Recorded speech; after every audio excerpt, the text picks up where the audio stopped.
Idefran, Instituto de Divulgação Espírita de Franca, apresenta Sementeira Cristã. Prezados ouvintes, aqui estamos eu, Eurípides Mendonça e Nara Carlone, para o nosso Sementeira Cristã desta semana.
Obrigado, Senhor, por meus olhos perfeitos enquanto há tantos sem luz. Por minha boca que fala, que canta, enquanto há tantas emudecidas. Obrigado, Senhor, por meus ouvidos perfeitos enquanto tantos nada percebem. Obrigado por minhas mãos que trabalham enquanto tantas mendigam.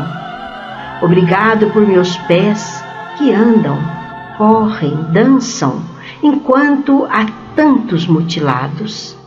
Obrigado, Senhor, por ter um lar, enquanto tantos não têm para onde ir. Obrigado, Senhor, por ter tanto, tanto a agradecer e tão pouco a pedir. É em seu nome que iniciamos nosso trabalho de hoje. Esteja, Senhor, em todos os corações e em todos os lares que sintonizam o Sementeira Cristã.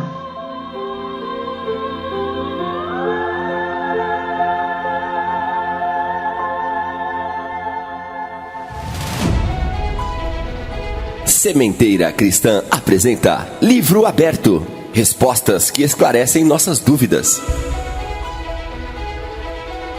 Na sessão Livro Aberto, vamos destacar a questão 868 de O Livro dos Espíritos. Pergunta: o futuro pode ser revelado ao homem? Resposta: em princípio, o futuro lhe é oculto e só em casos raros e excepcionais Deus lhe permite a sua revelação.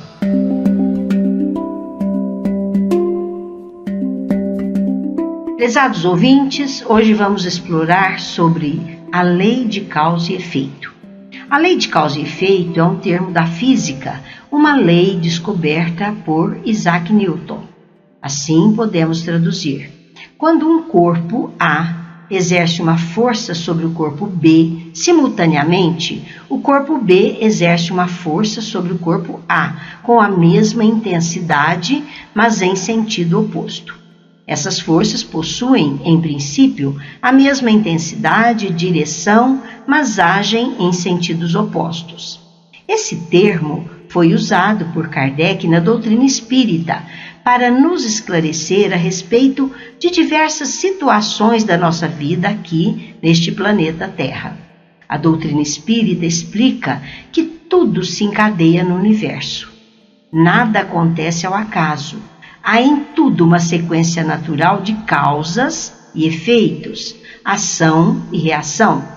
Conscientes do que somos e do que fazemos, somos naturalmente responsáveis pelos nossos atos. Nara e ouvintes, analisemos primeiramente alguns termos que fazem parte de crenças e leis antigas. Primeiro, pena de talião. Significado: desforra correspondente à ofensa. Consiste na rigorosa reciprocidade do crime e da pena, retaliação. Foi expressa pela máxima olho por olho, dente por dente, é uma das mais antigas leis existentes. Permite que as pessoas façam justiça elas mesmas. Encerra a ideia de correspondência, de correlação e semelhança entre o mal causado a alguém e o castigo imposto a quem o causou. Para tal crime, tal pena. O criminoso é punido de maneira igual ao dano causado a outrem. Karma enfoca as ações humanas e suas consequências. No hinduísmo e budismo, tem correlação com punição, isto é, uma situação que atinge o indivíduo que cometeu o delito. É como se dissesse que o homem responde por seus delitos sem chance de reverter ou amenizar sua situação. Fatalidade e determinismo. A fatalidade significa que o destino do homem está estipulado por uma causa divina ou transcendental, onde nada ou ninguém é capaz de alterar a ordem estabelecida, seja no mundo ou no universo. No determinismo, as circunstâncias é que determinaram os fatos. Neste caso, excluem o acaso e o livre-arbítrio. Ora, o Espiritismo nos afirma que o homem pode mudar a ordem dos acontecimentos, realmente, pois ele é o construtor do seu destino e, de acordo com suas disposições íntimas, pode modificá-lo para melhor ou também complicá-lo. Mas vejamos o sentido espiritual da lei de causa e efeito, ou a lei de ação e reação. Sob o ponto de vista da doutrina espírita, todos somos responsáveis por cada um dos eventos que ocorrem em nossas vidas, sejam estes eventos bons ou aparentemente terríveis. Neste contexto, não existem vítimas. O que aparentemente não tem explicação é porque nos falta alcance para a compreensão da real origem de cada acontecimento. Se buscarmos em nós mesmos, em nossas próprias atitudes, quase sempre encontraremos a causa de todas as nossas mazelas. Porém, caso não a encontremos à primeira vista, isto não significa que ela não exista, pois não existe efeito sem causa. Muitas vezes, as causas dos males que nos acometem podem encontrar-se num passado distante, em existências anteriores, momentaneamente inacessíveis pelo véu do esquecimento. Todas as nossas ações são submetidas às leis de Deus. Não há nenhuma delas, por mais insignificante que nos pareça, que não possa ser uma violação dessas leis. Se sofremos as consequências dessa violação, não nos devemos queixar senão de nós mesmos, pois somos os artífices de nossa felicidade ou de nossa infelicidade futura. Pela lei de causa e efeito, o homem pode compreender a causa de seus sofrimentos e de todo o mal que aflige a humanidade, e pode, acima de tudo, conhecer e amar um Deus justo e racional que dá a cada um segundo suas obras. Kardec aborda com maestria e de forma exaustiva esta lei no capítulo 5 de O Evangelho segundo o Espiritismo, que inclusive é um dos maiores capítulos de todo o livro. Kardec dá enfoque a este assunto falando das aflições pelas quais a criatura passa em sua experiência na Terra. Quando passamos por aflições, somos muitas vezes levados a ter um sentimento de injustiça e somos compelidos a desacreditar na providência divina. Isto porque, como a nossa compreensão não alcança com profundidade a eternidade da vida, ficamos presos a conceitos imediatistas e a respostas que não nos satisfazem. Kardec aborda então neste capítulo a justiça das aflições, as causas atuais das aflições, as causas anteriores das aflições, os motivos de resignação e muito mais. Conforme você disse, na injustiça das aflições, relembremos que Jesus disse: bem-aventurados os que choram, porque serão consolados. Compreende-se com dificuldade a utilidade de sofrer para ser feliz, porque bem-aventurado significa feliz. E ainda acrescentamos: porque uns sofrem mais que os outros? Porque uns nascem na miséria e outros na opulência? Porque para uns nada dá certo, enquanto para outros tudo parece sorrir? E o que menos se compreende é ver os bens e os males tão desigualmente distribuídos entre os homens. Homens virtuosos ao lado de malvados que prosperam. Só a fé e a crença num futuro melhor, na vida futura, não explicam essas anomalias. Entretanto, desde que se admita a existência de um Deus perfeito em todos os seus atributos, chegamos à conclusão de que ele não age por capricho e parcialidade. Então, se Deus é justo, as dificuldades da vida têm uma causa que há de ser justa também. Para a compreensão dessa justiça, vejamos as causas atuais das aflições. Em muitos casos, as aflições são consequência natural do caráter e da conduta daqueles que as sofrem. Quantas criaturas são vítimas de sua própria imprevidência, de seu mau comportamento? Quantas uniões infelizes porque resultaram de interesses pessoais, vaidade, nada tendo com isso o coração? Quantas dissensões poderiam ser evitadas com a moderação e o respeito?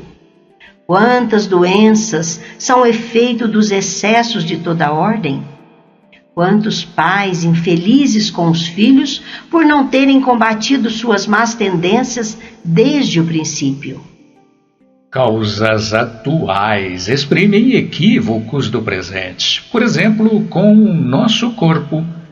Vejamos, alimentação. Quando excessiva ou inadequada, altera o equilíbrio orgânico, provoca distúrbios gástricos, digestivos ou circulatórios. Exercício, ou seja, vida sedentária, é o caminho para a obesidade, indisposição física e outros males. Já a falta de repouso adequado, déficit de sono traz cansaço, debilita o sistema imunológico, perturba a memória, favorece a evolução de doenças variadas. E quanto aos vícios, então, Nara, fumo, álcool, drogas, está suficientemente provado que provocam desarranjos variados, graves, degenerativos, aniquiladores. Sentimentos negativos. Estes geram pessimismo, ódio, rancor, ressentimento, mágoa, preguiça. A lista pode ir longe. Pressiona o nosso psiquismo, repercutindo na máquina física. Assim, cabe a cada um de nós interrogar friamente a própria consciência e remontar passo a passo à fonte dos males que nos afligem. Com certeza diremos: se eu tivesse ou não tivesse feito tal coisa, não estaria nesta situação. Portanto, em todos os casos, somos os autores dos nossos próprios infortúnios e infelicidade. Mas, por conta do nosso orgulho e da nossa vaidade, preferimos acusar a má sorte, a falta de oportunidade, a má estrela em nossa vida e até a providência divina, quando, na verdade, tudo é resultado de nossa própria negligência. E uma coisa bem triste para nós, a experiência, às vezes chega muito tarde. Quando a vida foi desperdiçada, quando foram gastas as forças, ou quando o mal é irremediável, dizemos então: se no começo da vida eu soubesse o que sei agora, quantas faltas teria evitado, ou se tivesse que recomeçar, eu me portaria de maneira inteiramente diferente, mas já não há mais tempo. No momento musical, vamos ouvir CD Arte Nascente do Grupo GAN, Goiânia, na voz de Maurício Keller, Tudo é Amor. Você está aqui, já parou para pensar? Por que tantas mazelas, diferenças entre nós? Se Deus é tão perfeito e sequer jamais errou, como tudo se explica na justiça universal? Quero crer que colhemos o que plantamos nas eras sem fim, que nascemos e vivemos sim, e morremos pra renascer. Quero crer que a vida além continua sempre a existir, que todos os que se foram vivem felizes perto de nós. Tudo é amor, até mesmo a dor. Tudo faz crescer, moldar a nossa luz. Tudo é amor, até mesmo a dor. Tudo faz crescer, moldar a nossa luz. Amor, amor, amor,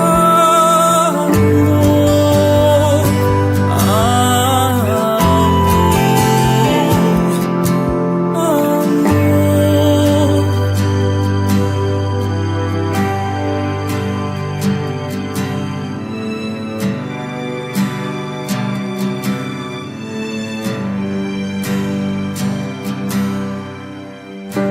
Você está aqui, já parou para pensar?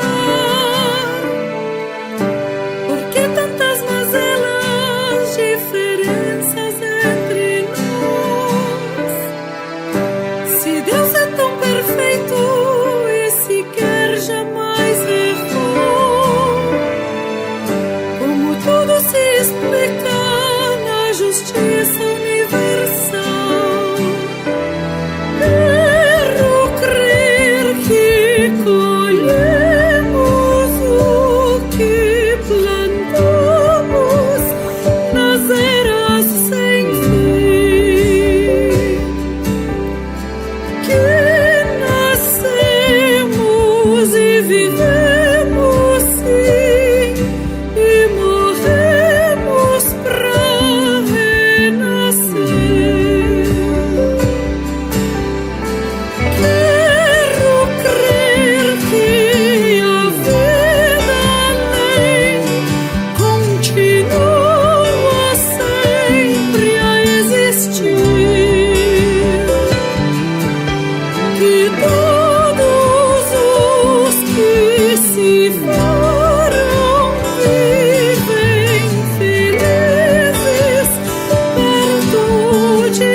Sementeira Cristã de hoje, estamos tratando do assunto sobre a lei de causa e efeito.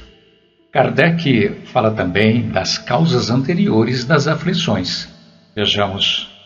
Dizem respeito a erros do passado em outras existências, gerando sofrimento na existência atual. Se há na vida males de que o homem é a sua própria causa, há também outros que, pelo menos em aparência, são estranhos à vontade e parecem ser golpes da fatalidade. Por exemplo, a perda de entes queridos, reveses financeiros. Apesar de toda a prudência, as tragédias naturais como enchentes, deslizamentos, terremotos, as doenças de nascença, as deformidades e deficiências. Uma pessoa que nasce assim, seguramente nesta vida não fez nada que levasse a tão grande sofrimento. Pois bem, ao lado de pessoas assim, vemos às vezes na mesma família outras pessoas favorecidas pela sorte em todos os sentidos. Então, vamos ao argumento, à máxima, à evidência. Todo efeito tem uma causa. Sim, se estes sofrimentos são efeitos, há de existir uma causa. E se ela não se encontra na vida atual, há de pertencer a uma existência anterior. Esta é uma alternativa da qual não conseguimos fugir. Nela, a lógica nos diz de que lado está a justiça de Deus. Ora, se Deus é justo, a causa deve ser justa. Inúmeras vezes as consequências dos atos da criatura humana não aparecem na vida presente, mas ninguém jamais escapa às consequências de suas faltas. Assim, pois, aquele que sofre e que, apesar do sofrimento parecer à primeira vista imerecido, tem a sua razão de ser. E aquele que sofre pode dizer: perdoa-me, Senhor, porque eu errei. E saibamos que os sofrimentos passam por uma rigorosa justiça distributiva. Sempre sofremos conforme fizemos sofrer. Cada falta tem seu peso diante da perfeita justiça de Deus. A anomalia de distribuição da felicidade ou do sofrimento entre bons e maus neste mundo é então apenas aparente. Se o nosso pensamento abranger as inúmeras existências que vivemos, compreendemos que a cada um será dado o que merece e que a justiça de Deus nunca falha. Ainda podemos acrescentar, como vivemos num mundo de expiações e provas, não podemos aspirar pela completa felicidade. O que pode nos ajudar é que a dor e o sofrimento, quando suportados com resignação, nos ajudam a termos força para prosseguir. É como se tivéssemos que tomar um remédio amargo, mas que sabemos nos aliviará a dor. Por meio da resignação e da aceitação, estaremos tornando proveitoso o sofrimento e os resultados serão benéficos. Somos seres livres, mas esta liberdade está condicionada inevitavelmente à responsabilidade. Vejamos alguns setores de sementeira e colheita. Por exemplo, posse. O homem é livre para reter quaisquer posses e será proprietário legítimo do que adquire com seu próprio esforço. Porém, se abusa das aquisições, causando penúria aos semelhantes, encontrará provações para acender em si a luz da abnegação. Negócio. O homem é livre para efetuar transações e lucrar com elas. Mas se arrasa a economia dos outros para auferir lucros desnecessários, encontrará provações para acender em si a luz da retidão. O estudo. O homem é livre para ler, escrever, ensinar e conquistar a posição de sábio dos recursos culturais. Mas, Se coloca os valores da inteligência em apoio ao mal, encontrará provações para acender em si a luz do discernimento. Trabalho. O homem é livre para abraçar as tarefas que lhe são prazerosas, mas se utilizar de suas tarefas em atividades e ocupações menos dignas, encontrará provações para acender em si mesmo a luz do serviço aos semelhantes. No sexo, o homem é livre para dar às suas energias e impulsos sexuais a direção que prefira, mas se transformar os próprios recursos genésicos em dor e desequilíbrio, angústia e desrespeito nos compromissos afetivos, encontrará provações com que aprenderá a acender em si mesmo a luz do amor puro.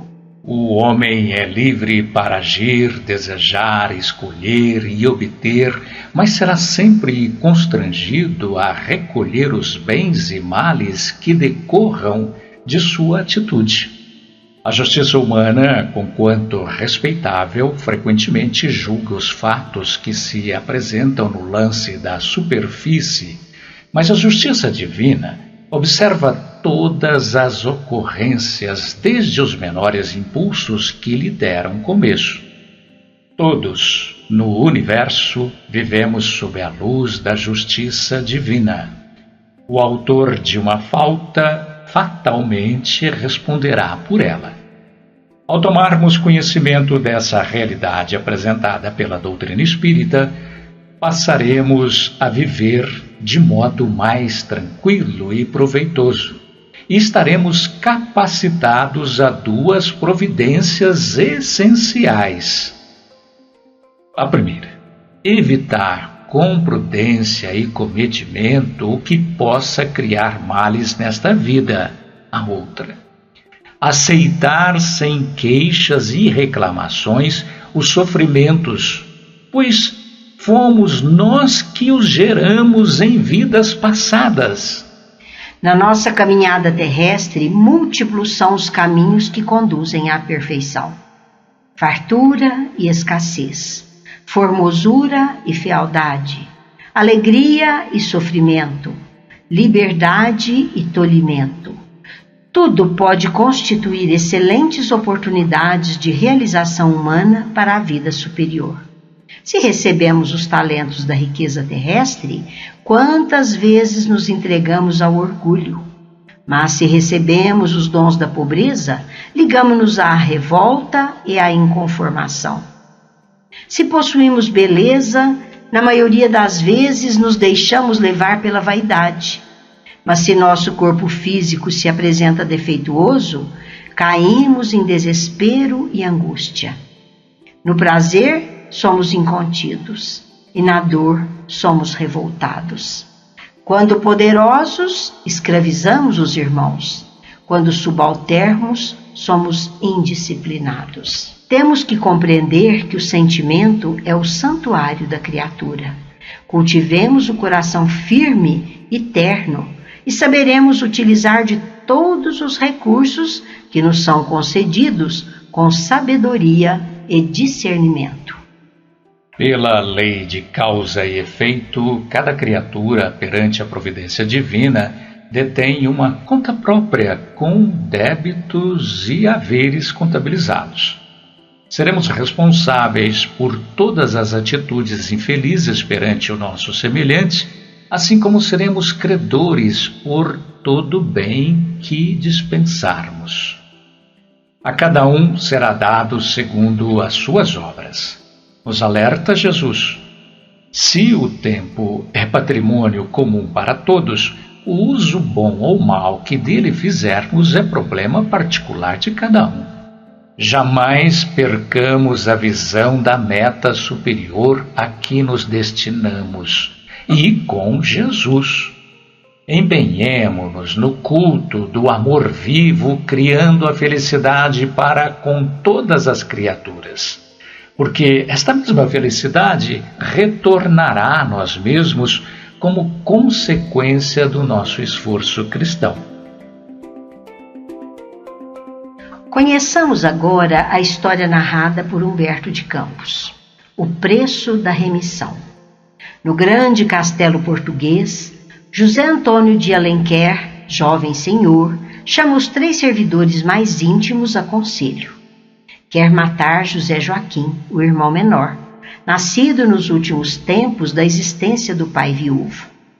Manuel, o mordomo, a esposa e a filha ouvem-no interessados. Ganharão uma pequena fortuna pela cumplicidade. E José Joaquim, menino de 7 anos, é conduzido pelos 4 a extenso poço lotado de peixes vorazes.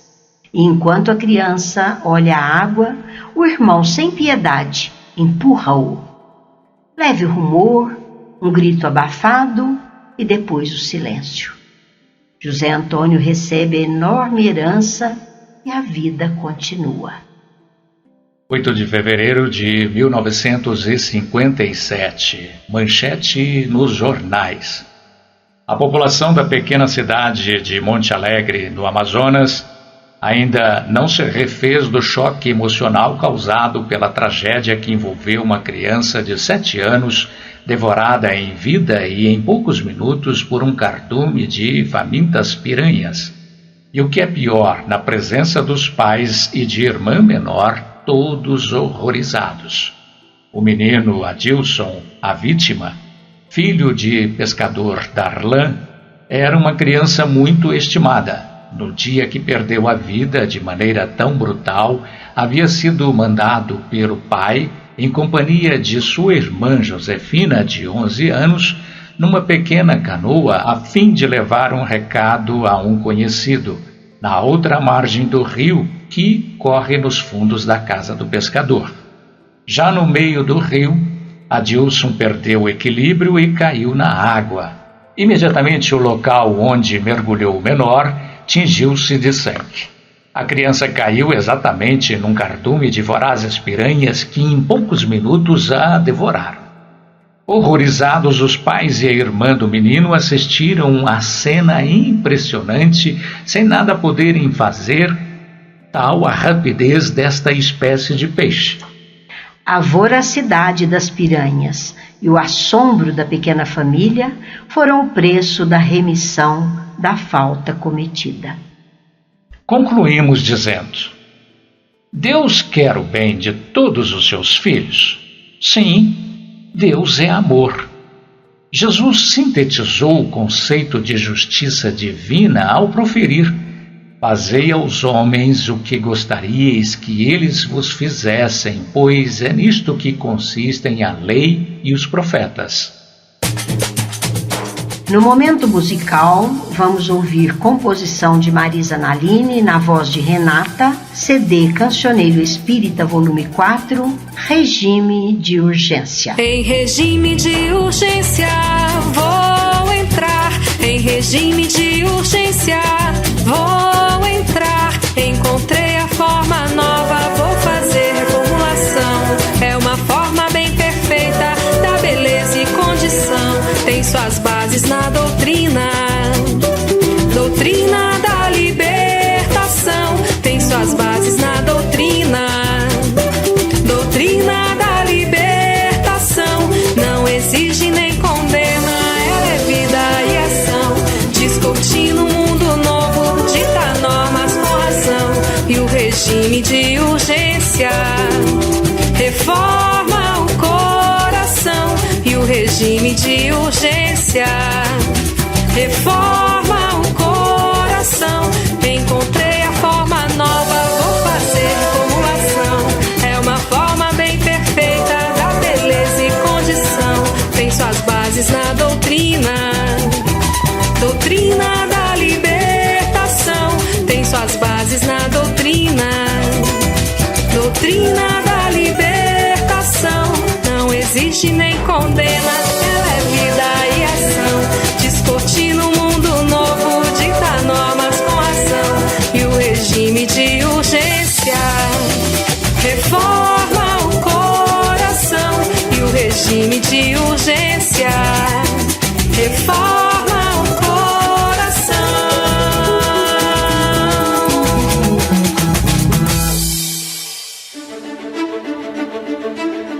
Sementeira em Foco. No Sementeira em Foco, destacamos o Clube do Livro Espírita do Idefran. Torne-se associado.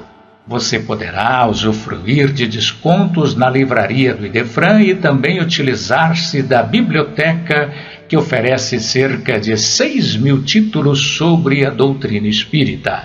E vejam que são várias opções mensais: história, romance, mensagens, livros infantis, livros de estudos, tudo para você adquirir por um preço muitíssimo barato.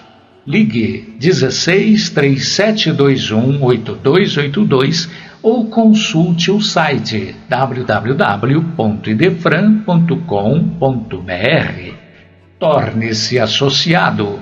Clube do Livro Espírita do Idefran. CHB Idefran Telemensagens. Utilize deste recurso e ouça mensagens de reconforto, paz e fé. Disque 16 37 13 0299. 24 horas no ar. Nesta sessão estamos divulgando as entidades espíritas de Franca e hoje vamos divulgar para vocês a história da Casa Espírita de Assistência Sebastiana Naves de Souza, conhecida como Casinha. A sua localização: Rua Barão Santo Ângelo, 949, Vila Santa Terezinha, em Franca, São Paulo. Estas são palavras de Irene Naves, que juntamente com seu esposo Olivar fazem um trabalho maravilhoso nessa entidade. Tudo começou quando um senhor muito rico, mas já se sentindo no final da vida, querendo fazer algum trabalho no campo da caridade, ofereceu 100 litros de leite por dia para ajudar famílias carentes. Aceitamos o convite, diz Irene, e saímos a procurar um local onde esse trabalho pudesse ser feito. Rodando as ruas do bairro Santa Terezinha, encontramos uma casinha em construção. 3 cômodos, cozinha, quarto e banheiro. Acabamos alugando essa casinha para terminarmos a construção da maneira como gostaríamos que fosse construída uma varanda. Uma varanda grande com 4 mesas, que no total cabiam 100 pessoas sentadas. Com a ajuda de um familiar carpinteiro, construímos os bancos para se sentar em volta das mesas. Tínhamos procurado Chico em Uberaba pedindo orientação. Combinamos de servir leite com açúcar queimado nas canecas para as crianças e mães carentes às 6 horas da manhã. Servíamos este leite nas canecas com um pãozinho francês. Sempre fazíamos uma prece antes de servir o leite, cantávamos e contávamos uma história com muito entusiasmo. Um ano depois, começamos a servir sopa à tarde. Começamos na quinta-feira, depois passamos a servir também no sábado. Começamos com um caldeirão de 100 litros e depois mais outro. 200 litros de sopa. Nunca repetimos prato. Por aí vejam que tanto de pessoas passavam pela sopa. O objetivo maior sempre foi levar a evangelização a todos. Ficamos conhecendo o bairro todo, nos acostumamos a madrugar, porque às 5h30 já estávamos na porta com 100 litros de leite e 300 pães para serem distribuídos. Durante 17 anos assim o fizemos. Passamos a amar aquelas crianças como sendo nossos próprios filhos. Do fruto desses trabalhos, adotamos uma criança que estava muito doente e em que a mãe nos pediu para que cuidássemos. Quando a criança se restabeleceu e fomos entregar para a mãe, esta disse: "Não tenho coragem de levar minha filha, pois ela ia morrer. Eu dou ela para vocês, para a senhora, de papel passado." Assim, recebemos com muito amor mais um filho em nosso lar. Depois de 17 anos, a frequência diminuiu muito.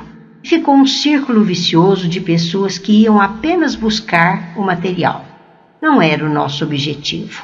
Já tínhamos um trabalho de evangelho nas quintas-feiras, às 15 horas, antes de distribuir a sopa. Então abrimos ao público na segunda e quinta-feira mais um trabalho de evangelho e passes. Sempre realizamos um curso de gestante com duração de 3 meses. No final, um enxoval completo de brinde para cada mãe que participasse do curso. Sempre tivemos roupeiro, distribuição de cestas básicas, cobertores no frio, oferecemos casas para famílias morarem e orientando para o soerguimento dessas famílias. Aos poucos, nossos trabalhos foram se espiritualizando. Nos dias de hoje temos 6 salas para estudos no domingo de manhã, para adultos estudarem as obras de Kardec. E temos mais 5 salas para evangelização de criança de 4 a 14 anos. Depois vem a mocidade de 15 anos para cima. Nossas reuniões de evangelho são 3. Segundas e quintas-feiras às 20 horas, no sábado às 15 horas. Depois dos trabalhos, fazemos assistência fraterna e tratamentos na Câmara de Passes. Nos domingos, evangelização de crianças e adultos. Com os adultos, estudamos as obras básicas de Allan Kardec. No curso de gestantes, é realizado na quinta-feira, das 19h30 às 21 horas, no mesmo horário da reunião de evangelho. Na sexta-feira realizamos a reunião mediúnica, que é fechada ao público. Temos 2 reuniões mediúnicas. 2 grupos de 12 pessoas, que são como enfermeiros para ajudar nos tratamentos espirituais. O grupo mais velho compõe-se de pessoas que são os dirigentes da casa. Não se faz nada sozinho. Tudo é trocado ideias quanto aos trabalhos da casa. Na terça-feira, temos reunião de estudos, onde se estuda as comunicações e orientações que recebemos da reunião mediúnica. Assim são os nossos trabalhos na Casa Espírita de Assistência Sebastiana Naves de Souza, nome de minha avó materna, que foi homenageada na ocasião. Nosso mentor, o diretor espiritual dos trabalhos, chama-se Darjan.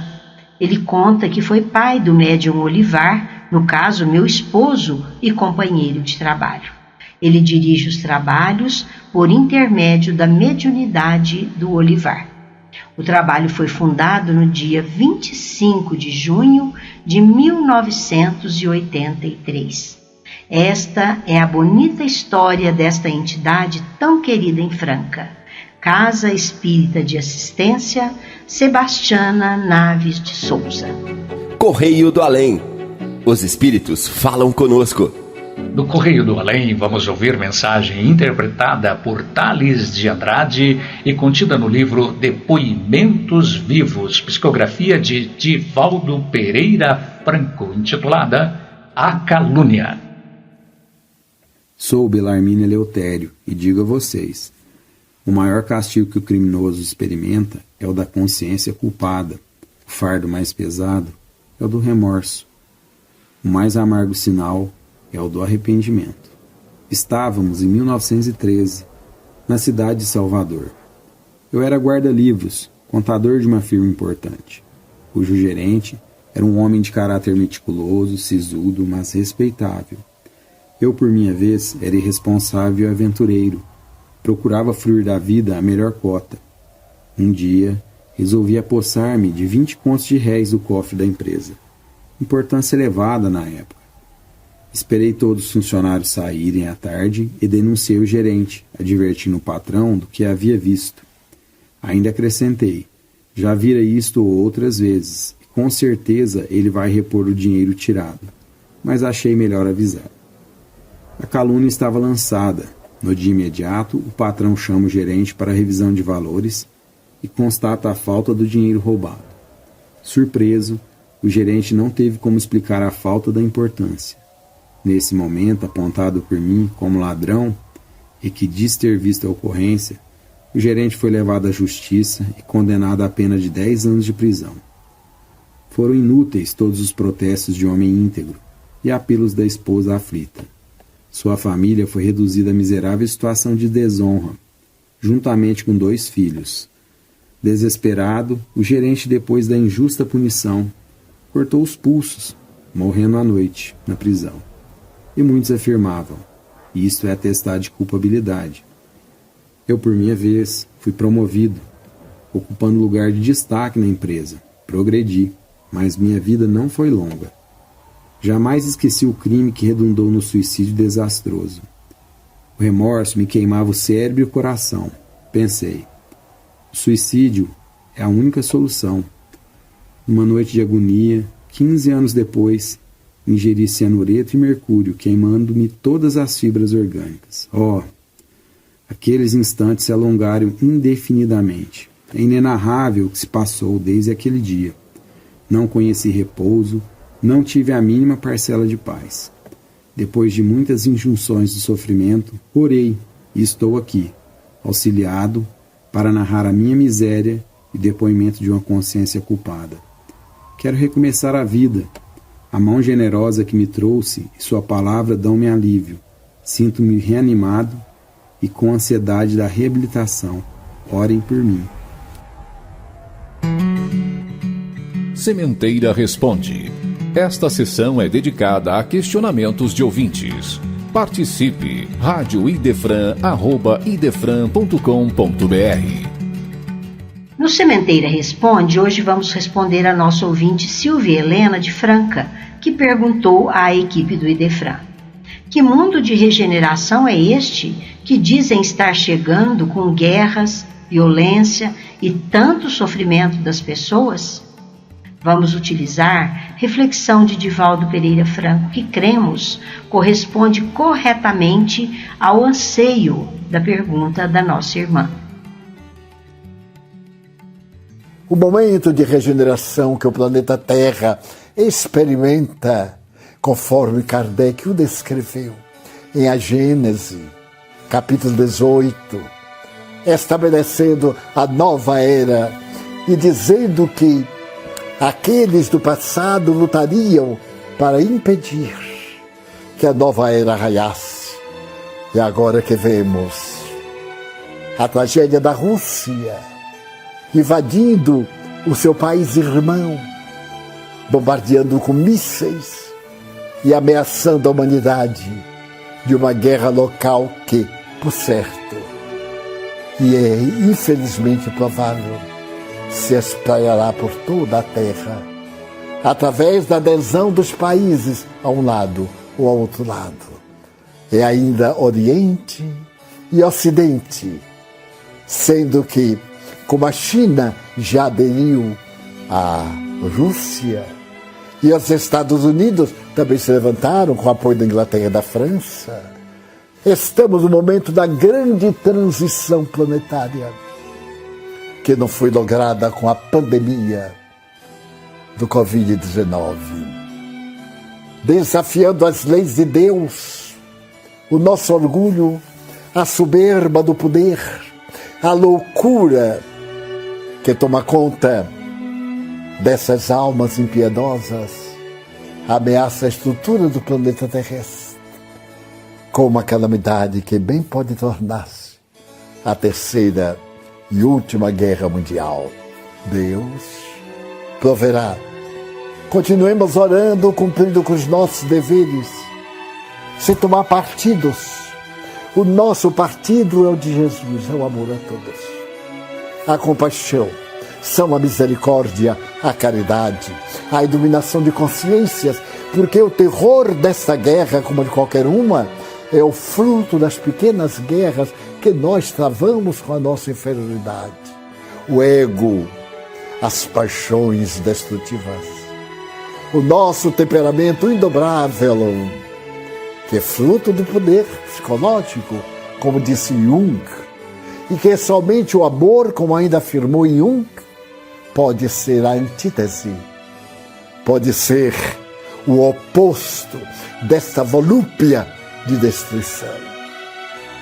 A China e a Rússia, unindo-se em armamentos nucleares, tornam-se a maior potência do mundo, capaz de destruir a Terra uma centena de vezes, tornando-a asteroides em torno do Sol.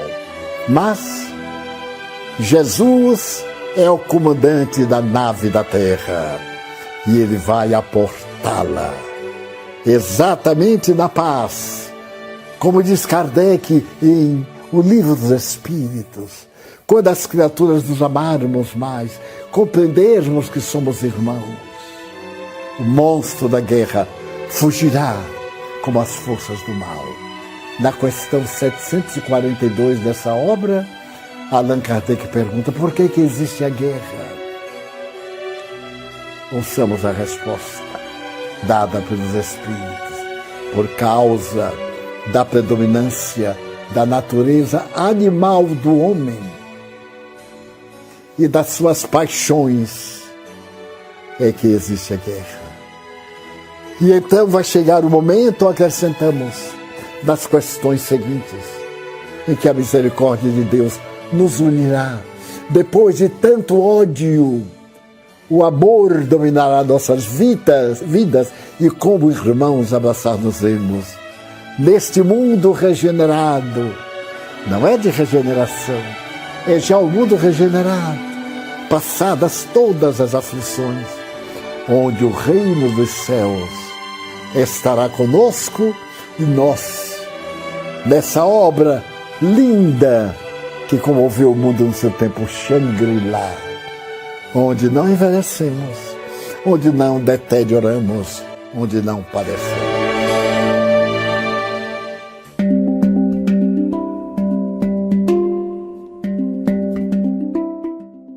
Encerrando a nossa programação, vejamos uma poesia intitulada Culpa e Doença, de ninguém menos que Cornélio Pires. Recebi a sua carta, meu caro Juca Leão. Você deseja se fale da lei de ação e reação. Da sua pergunta, amiga, não posso me descartar, por isso peço desculpas do meu modo de informar. Sabe você, a pessoa seja aí ou seja aqui, segue o tempo carregando aquilo que fez de si. Quando lesamos alguém, conforme lei natural, plantamos na própria vida uma semente do mal. Tempo surge, tempo some, em horas de sombra e luz, mas chega um dia, entre outros, em que a semente produz. O valor desta lição não posso dar em miúdo, é que existe em cada efeito uma causa para estudo. Em muitos casos, doença, quando aparece e demora, é a luta que nós criamos de longa e lenta melhora. É isso aí, caro amigo. Anote esta lei comum. Na culpa de cada qual é a prova de cada um. Agradecemos pela audiência ao Sementeira Cristã e convidamos todos a estarem conosco no próximo domingo, às 9 horas, quando teremos entrevista com nossa querida companheira Bernadette Aber de Souza Faleiros. Idefran é amor no ar. Idefran apresentou Sementeira Cristã.